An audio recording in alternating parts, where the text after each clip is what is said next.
kimwe mu bintu bishobora gutuma umuntu abaho imyaka igihumbi mbere y'uko apfa. Abahanga benshi banditse bavuga ko ari igitabo. Kabone n'ubwo waba umaze imyaka itari myinshi kuri iyi si kandi ukayivaho, ariko igitabo cyangwa se ibyanditse nibyo bishobora kugutembereza ku byabayeho mu myaka ibihumbi n'ibihumbagiza imbere yawe cyangwa se inyuma yawe mbere y'uko uvuka. Yitwa Mfuranzima Fred, ni umusore ukiri muto ariko ufite intumbero itangaje. Uyu munsi kuri One Nation Radio niwe tugarukaho.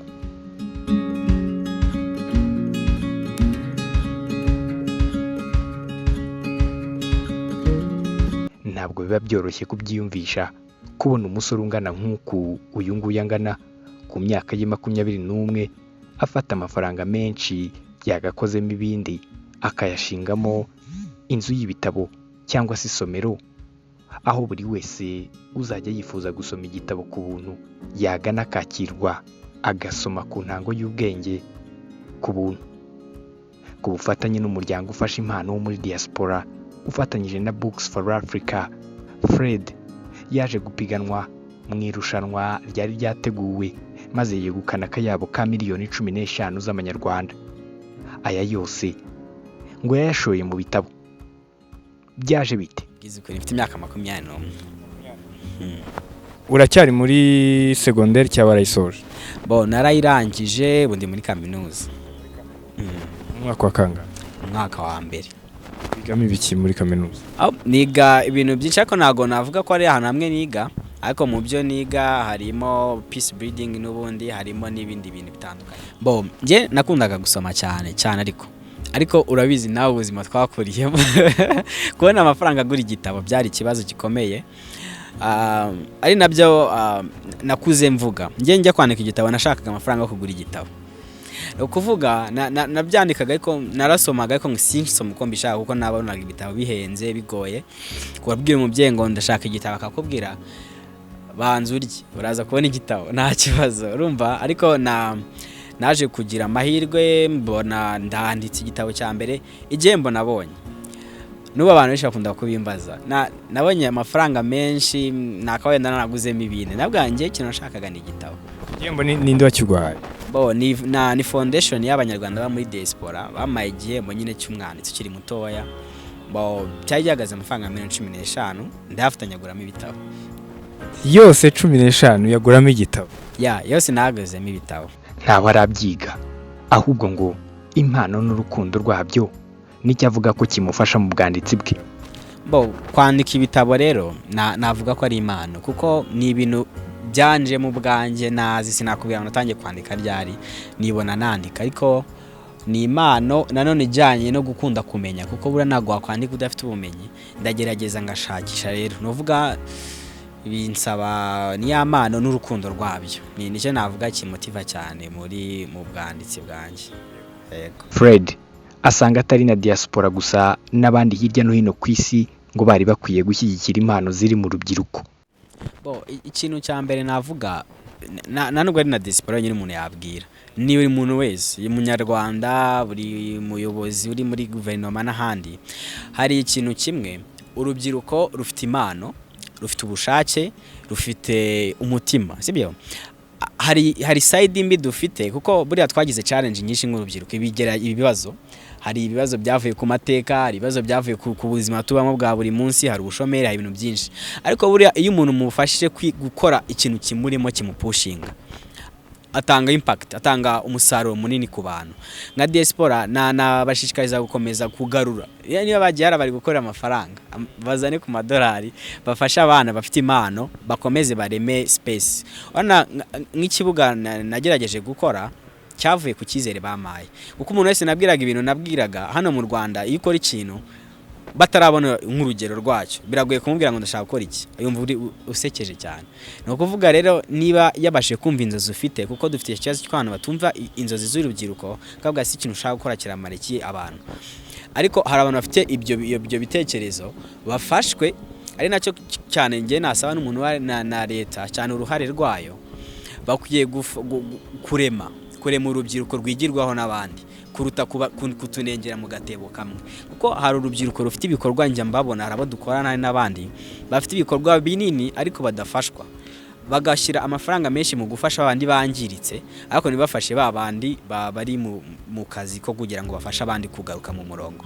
No kuvuga iyo ufashije umuntu uri gufasha abandi kuva mu murongo, ufashije ishuri ebyiri, ari uramufashije gufasha abandi, ni nabyo bizatuma avuga ati kanaka ko yabikora, akora ibyo wenda abantu basaba ko yibwiriza agakora, bimumariye iki, arakomeza agakora ariko ntahava aho ari. Kandi yibuke uburyo bwo kubona amafaranga mu rubyiruko buri bwinshi, niyo ugenda ahantu bavuga ngo ngwino ufate amafaranga, nta izindi nzira, ni inzira mbi. Ntago umuntu avuga ngo ngwino amaguha amafaranga uri umukobwa atagiye kugusambanya, sibyo se? Ntago yavuga ngo ngwino guha amafaranga gutya uri umuhungu atari ikindi kintu cyabagiye kugukoresha, sibyo? Ahubwo we muhe ikibuga, amafaranga azamukurikira. Abanditsi benshi usanga bandika ibintu bibaho mu buzima bwa buri munsi, yaba kuri bo bwite cyangwa se no ku bandi, mu bantu batuye isi. Mu bitabo yanditse harimo icyaheraho asobanura, yise Urwandiko Ruvuye ku Gasozi ka Bututsi. Kuri mutoya, inspiration kwandika icyo gitabo yavuye he? Ndi mutoya ariko amateka y'u Rwanda nanjye nayanjye, amateka yabaye nahari ariko ndabibona, hari ibyo mbona, ifite uburenganzira bwo gutanga igitekerezo cyanjye kuri ibyo. Na inspiration yavuye, dufite amateka menshi atanditse. Abanyarwanda kenshi n'abanyafrika tugira umuco wo gutandika, tuba tuzi ibintu ariko ntabwo tubyandika. Rero nararebye mbona abantu bazi ibintu ariko ntabwo bari kubyandika, ndagenda ndabibabaza, ngenda byandika. Niho inspiration n'undi yavuye mu bantu, kandi n'ubundi niba nakoreraga ndabyandika mbishyira mu gitabo. Icyo gitabo mu ncamake kugira ngo wenda bitere n'umuntu ugukurikiye muri kano kanya kuri One Nation Radio and TV, kuba wenda yagishaka icyo gitabo akaba yagisoma cyose, ni iki kirimo cyane ikigarukaho cyane muri icyo gitabo? Kuri icyo harimo nibanze cyane ku mateka ya jenoside yakorewe abatutsi mu cyahoze ari prefecture ya Butare. Nibyo birimo cyane cyane, harimo amazina, harimo amateka y'ukuntu ibintu byagenze, harimo ubuhamya bw'abantu butandukanye nyine nabajije bakamu buhamya, harimo n'ibitekerezo byanjye nk'umwanditsi. Ubwo kugira ngo byitwe Urwandiko Ruvuye ku Gasozi ka Bututsi, byo byavuye he? Ndi umusizi rero ibintu byose mbikora mu buryo bwo gusiga. N'ibitabo bumvise bimazina nakubwiye yose uburyo yakoze, n'ibitabo kenshi biba mu busizi cyane. No kuvuga izina ahantu ryavuye, urwandiko urumva ni inyandiko, ni ibaruwa nakwandikira umuntu wese. Nandikaga mvuga ni ibyabaye iwacu ntibizagira ahandi biba, dore nta mahano, ntihazagire utwigana, kandi natwe turi tubirwanye dushikamye bitazagaruka. Niyo mpamvu navuze ni Urwandiko Ruvuye ku Gasozi Bututsi. Hari by'umwihariko nanone hari agasozi kitwaga gutya mu majyepfo y'Ibutare, ahahoze mu kigo cya Izari. Niko nagiye gusura ndavuga, ariko ni gute umuntu bita izina itsinda ry'abantu runaka, hanyuma bakarihaza no kubahicira bazira ubusa. Navuga ni urwango rwagiye rubibwa igihe kirekire. Ndavuga uru rwandiko kuko ni inspiration yaturutse, ndwanditse bivuye hano ku Gasozi Bututsi. Ubwo rero natangira ndandika kugera kizemo n'amateka y'agace y'umujyi wose. Icya kabiri cyo yibanze ku muvandimwe w'umuhungu ubugira inama mushiki we kugira ngo atazagwa mu bishuko. Igitabo kindi ni Sisters Left Ishuri, nacyo igitabo abantu bamenye cyane, bamenyeho kuko nibwo byatangiye kujya mu itangazamakuru. Cyo kirimo inyigisho, nayo ni mu bwoko bwa eleta, ariko ni ubusizi, yanditse nk'inyigisho musaza yaho umukobwa mushiki we.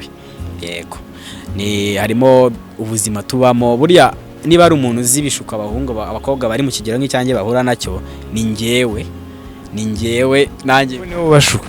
Ntabwo ari bashuka bashuka n'abakuru bawe, nabo turi mu kigero kimwe, cyane cyane ntabwo abo tungana, abakuru cyane. Ushatse kumbwira ko nta bantu bo mu kigero kimwe nawe bajya bashukana? Burya ntabwo navuga yuko nashuka umuntu tungana, ntabwo nabamushutse, twatwumvikanye cyangwa uko ntibyagenze. Ahubwo b'abantu bakuze nibo bashuka abana. No kuvuga rero ibyo babashukisha na amafaranga, ni ukwifuza gufata ahazaza hawe imburagihe, nibyo bagushukisha kuko twese dufite inzozi zo kuba abandi bantu. Rero kugira ngo uwo muntu hari ibintu bagushukisha bigatuma wihuta. Iyo wihuse rero baravuga ngo ibyihuse byari bihumye. Rero natanze inyigisho muri rusange kuko abakobwa bahura n'ibigeragezo byinshi mu buzima busanzwe, bahura n'inzitizi, bahura n'ababashuka benshi, bahura n'ibishuko byinshi, no mu buryo bagaragara inyuma abantu tubafata nk'abanyantege nyene ngo atari ko biri, cyangwa se nanone societe zacu kunzi bafata zibasubiza inyuma kenshi. Rero uri umukobwa nishyize mu kingo cy'abakobwa nkavuga ni ibibazo uhura nabyo. Tuvuge ngiye nyiri mutoya, najyaga gukina hariya ku muhanda, n'abandi gukina twakwicara hamwe turi kuganira, mu byagatuka yanjye nambona akagadera kuntu kicaye. Reba uruvuga izo criticism bahura nazo kugeza ashaje zigira uko zimudeforma mu mibereho. So namugiraga inama nkamusaza nkambwira ni nubwo bimeze gutya na gutya, ugomba kuba wowe washatse kuba we cyangwa Imana yakuremeye kuba we. Dusoza rero ni iki wabwira abajene muri rusange n'abanyarwanda? Hari ikintu bajya bakunda kuvuga batebya ko abanyarwanda badakunda gusoma, ahubwo ko abenshi muri bo basoma icupa. Wowe nk'umwanditsi, nk'umuntu ukunda gusoma, n'iki wabwira abantu bari bagukurikiye muri kano kanya muri rusange? Abanyarwanda, ikintu nabwira abanyarwanda n'abajene, cyane cyane abajene, umva birababaje kumva iyo mvugo ngo baduhisha mu bitabo dokomeza tukayemera, kubera yuko niba umuntu akubwira aho uhishwa ugakomeza ukemera ko hahishwa, ni ikibazo gikomeye. Iki nicyo gihe cyo kugira ngo dukunde gusoma, twandike inkuru zacu, kubera yuko inyandiko nizo zatumye isi yacu imera gutya. Revolution nizo tubona, imimerere kuntu isi kugenda hindagurika, imyemerere tugira ishingiye ku bitabo, abayisilamu ni Korani, abakristo ni musoma Bible, nubwo abantu baba bayiterera ariko batayisoma. Ariko tugerageze dukunde gusoma, tubigira umuco, kuko niho hantu honyine hari ibanga rizatuma tugaruka ku bunyafrika bwacu, kuko ntabwo abanyafrika mu by'ukuri bari ibintu byacu ni ukumenya, ni ubumenyi, ibintu byacu ni ugutekereza byimbitse byagutse. Kandi ikindi tugasharinga inkuru zacu ko dufite ibintu byinshi byo kuvuga. Abantu babuze akazi, hararema akazi, ntibazi bakore, bashirika ubute bakore, abafite impano bashirika ubute bakomeze bahanyanyaze, birakomeye ariko bazabigeraho. Ikindi kintu wenda navuga nka message muri rusange noya naha abanyarwanda, nukuri bubahane kandi bakundane. Simeon Muhumuza, One Nation, i Kigali.